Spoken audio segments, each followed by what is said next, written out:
Respon bangsa Indonesia terhadap kolonialisme dan imperialisme dalam bidang ekonomi. Apa itu imperialisme? Imperialisme adalah usaha untuk menguasai negara lain atau memperluas kerajaannya dengan paksa untuk kepentingan diri sendiri yang dibentuk sebagai imperlumnya. Kedua yaitu kolonialisme. Kolonialisme adalah usaha untuk memperluas, mengembangkan, menguasai suatu daerah dengan kekuasaan satu negara yang di luar lokasi atau wilayah tersebut. Nah, setelah kita sudah mengetahui apa itu imperialisme dan kolonialisme, sekarang saya akan membahas tentang respon bangsa Indonesia terhadap imperialisme dan kolonialisme di bidang ekonomi. Jadi, respon bangsa Indonesia terhadap imperialisme dan kolonialisme di bidang ekonomi adalah adanya berbagai perlawanan. Yang dilakukan salah satu perlawanan itu adalah perlawanan Kesultanan Ternate dalam memberontak kebijakan monopoli perdagangan yang dilakukan oleh Portugis. Sekitar ratusan hingga ribuan tahun yang lalu, ada banyak negara yang menjajah terhadap negara lain. Tujuan dari negara tersebut menjajah sudah sangat jelas, yaitu untuk ingin menguasai bahkan memperluas wilayah kekuasaan. Banyak negara jajahan yang terus direbut sumber dayanya, baik dalam alam maupun sumber daya manusianya. Sehingga, negara penjajah semakin kuat dengan menguasai tempat-tempat strategis dari sebuah wilayah. Awal munculnya dari keinginan untuk menguasai daerah lain di saat ketika jatuhnya Konstantinopel. Konstantinopel adalah sebuah lokasi strategis untuk berdagang, dan Turki Utsmani tidak ingin menaklukkannya. Pada akhirnya, para pedagang serta pembeli tidak bisa lagi masuk ke kota tersebut. Turki Utsmani merupakan sebuah sebutan nama untuk para penguasa juga militer Kesultanan Turki. Sedangkan untuk Konstantinopel adalah ibu kota dari Kekaisaran Romawi dan merupakan sebuah kota terbesar bahkan kemakmuran di Eropa. Setelah tumbangnya Konstantinopel, bangsa Eropa menjadi tidak ada lagi tempat untuk dapat memenuhi komoditas rempah-rempah.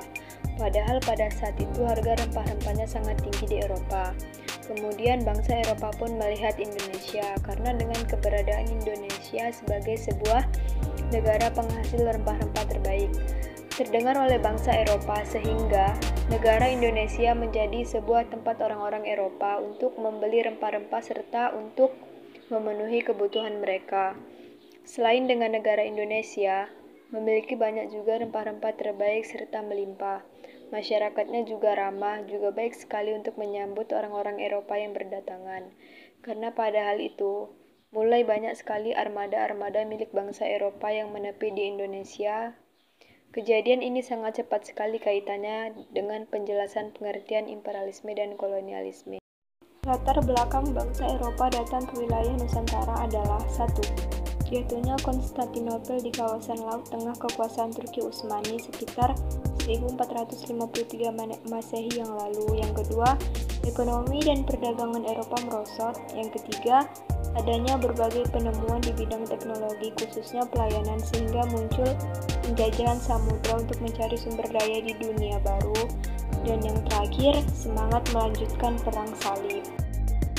Nah, karena tadi kita sudah membahas tentang respon-respon bangsa Indonesia, sekarang kita akan membahas tentang perlawanannya. Melalui penjajahan samudra, bangsa-bangsa Eropa antara lain Portugis, Belanda, Inggris, dan Spanyol berhasil mencapai Kepulauan Nusantara. Kedatangan mereka ke Nusantara pada awalnya ingin mendapatkan rempah-rempah tempat asalnya mereka, kemudian membentuk persekutuan perdagangan. Sistem monopoli telah memberikan keuntungan yang sangat besar bagi negeri penjajah, sebaliknya menimbulkan kerugian bagi penduduk penghasil rempah-rempah. Praktik monopoli perdagangan rempah-rempah yang merugikan menimbulkan kekecewaan rakyat dan penguasa kerajaan. Perlawanan Makassar terhadap monopoli VOC. Perlawanan kerajaan Makassar terhadap VOC dipimpin oleh Sultan Hasanuddin. Dalam perang itu, VOC melaksanakan politik divide et impera. Untuk itu, VOC berusaha mengungkapkan permusuhan lama antara kerajaan Gowa dan Bone. Pertempuran berkobar di Buton dan Makassar antara pasukan Bone yang dipimpin oleh Arupalaka melawan pasukan kerajaan yang dipimpin oleh Sultan Hasanuddin. Lalu VOC VOC datang memberikan bantuan. Karena keberaniannya, VOC memberikan julukan ayam jantan dari timur kepada Sultan Hasanuddin karena VOC merasakan dahsyatnya perlawanan Sultan Hasanuddin. Selain mendapatkan bantuan dari Alupalaka, VOC juga mendapatkan bantuan dari orang Ambon di bawah pimpinan Kapiten Konkret.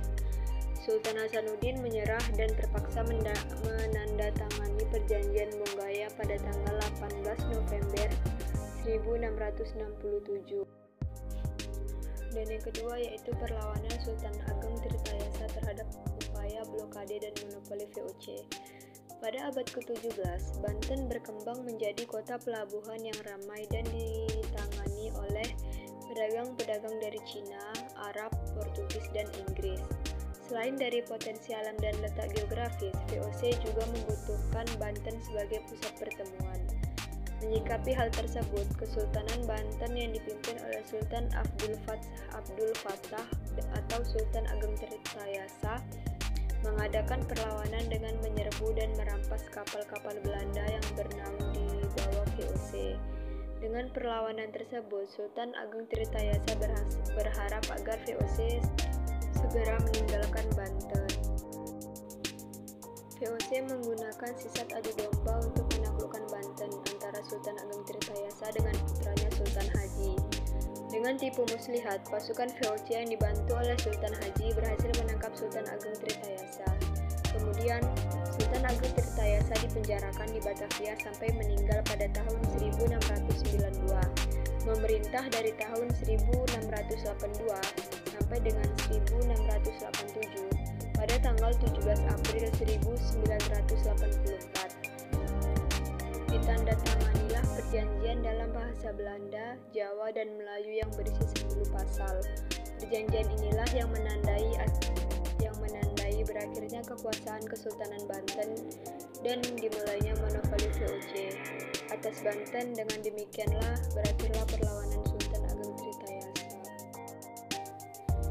Dan yang ketiga yaitu perlawanan rakyat Sapurua terhadap monopoli Belanda.